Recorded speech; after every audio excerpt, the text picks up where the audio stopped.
Hello and welcome. For this lecture, I'm going to quickly cover some critical reading tips that will help you succeed in my course. So before you even do the readings for today's class, I would like you to quickly watch this video, take some notes, and keep it in mind as you do all three of the readings that are coming up. Some of this stuff might seem obvious, but I would rather err on the side of being obvious and teach the people who might not know these particular tips. I hope it helps.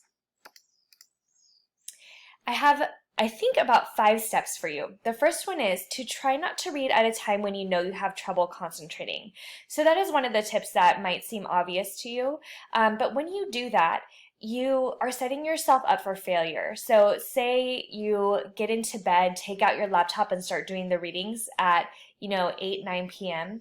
That's not a good idea because you're in a comfortable space. Your body is trained to fall asleep when it's in bed. You're not going to be as focused as, say, doing the readings in the morning right when you wake up. The studies and the data show that your brain is at its optimum for doing kind of high-focused, intense work in the mornings. And so try to do your readings in the morning hours, which will set you up for success later in the day. For texts that are physical, you should read with a pencil in your hand. The data shows that you just physically holding a pencil or a pen wires your brain to focus a little bit deeper. I do understand that a lot of my class, if not all of my class, is completely online. For those of you who have printers available, I highly recommend printing out the readings. The data does show that people retain information better when it is off the screen and a physical thing. So I do recommend A, printing out my readings, none of them are too crazy long, and B, when you do the readings, read with a pencil in your hand. Mark in the margins as well. Additionally, I do not recommend using a highlighter. When people use highlighters, usually it actually prevents focus. And so they'll just highlight things that seem important. They'll tell themselves that they'll look at the stuff later, and then they don't. Instead, if something stands out to you as being important, write it down in the margins or write it down on a piece of paper, summarize it on a piece of paper. That's going to help you retain the information better, and it's going to let you do better in my class quizzes. Additionally, and this kind of piggybacks off of the previous point, you're going to want to summarize the point of the paragraph in the margin. So I know that you've all had this situation happen to you where you read a paragraph and then you finish and you're like, crap, I don't remember what I just read. To prevent that from happening and to focus on active reading, approach a paragraph by thinking, okay, at the end of this paragraph, I'm going to have to summarize it. So that's going to make you focus a little bit more. Then in your margins or on a piece of paper, write down what the main paragraph point of the paragraph is. And at the end of everything, you can look over those points, which will help you study for my quizzes. If there are titles and topic sentences, please look at those. They can help clue you in about the important information in the reading itself.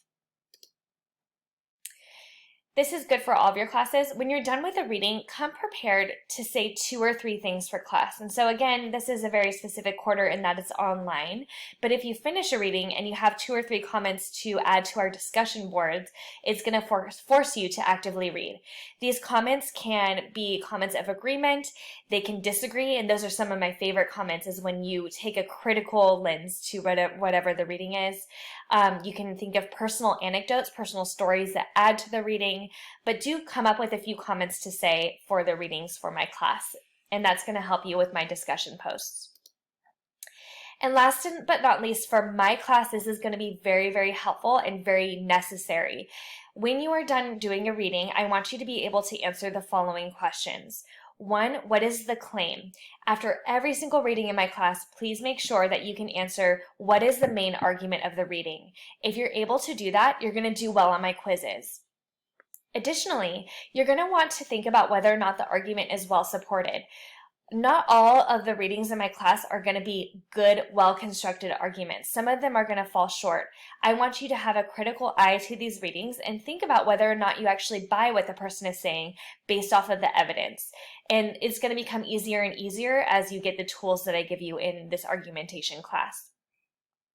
And finally, did the argument succeed in changing your mind about the issue? Approach the argument as if you disagree with it and see if you're able to be convinced. If not, great. I want to know why. Why did they not succeed in changing your mind? And that's going to answer the comment in question B there.